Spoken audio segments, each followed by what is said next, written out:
மாநில அளவில் நடைபெற்று வரும் சிலம்பம் போட்டியில் வெற்றி பெறுபவர்கள் உலக நாடுகளில் நடைபெறும் சர்வதேச சிலம்பம் போட்டியில் பங்கேற்க உள்ளனர்.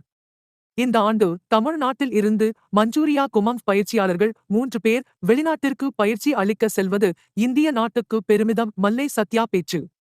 செங்கல்பட்டு மாவட்டம் மேலக்கோட்டை ஊரில் அமைந்துள்ள தமிழ்நாடு உடற்கல்வியியல் மற்றும் விளையாட்டு பல்கலைக்கழகமும் மற்றும் லிங்கம் சிலம்பு பயிற்சி பள்ளியும் இணைந்து நடத்தும் 4வது ஆண்டு மாநில அளவிலான ஆடவர் மகளிர் சிலம்பம் போட்டி தமிழ்நாடு உடற்கல்வியியல் விளையாட்டு அரங்கத்தில் இன்று முதல் 2 நாட்கள் நடைபெற்று வருகிறது. இதில் சென்னை, செங்கல்பட்டு, காஞ்சிபுரம், திருவள்ளூர், கன்னியாகுமரி, மதுரை உள்ளிட்ட பல்வேறு மாவட்டங்களில் இருந்து சிலம்பம் பயிற்சி பெற்ற பள்ளி மாணவர்கள் 200க்கும் மேற்பட்ட பயிற்சியாளர்கள் பங்கேற்றனர்.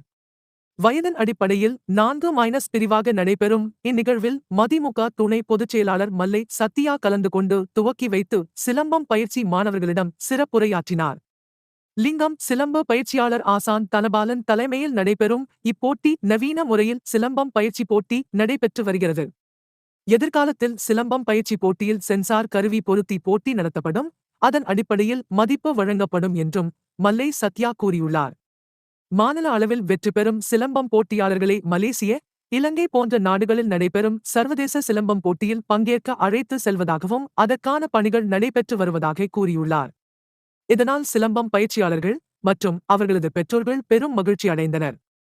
இன்று முதல் தொடர்ந்து 2 நாள் நடைபெறும் மாநில அளவிலான சிலம்பம் பயிற்சி போட்டியில் பங்கேற்ற போட்டியாளர்களுக்கும் வெற்றி பெற்றவர்களுக்கும் சான்றிதழ் வழங்கி பாராட்டப்பட்டனர்.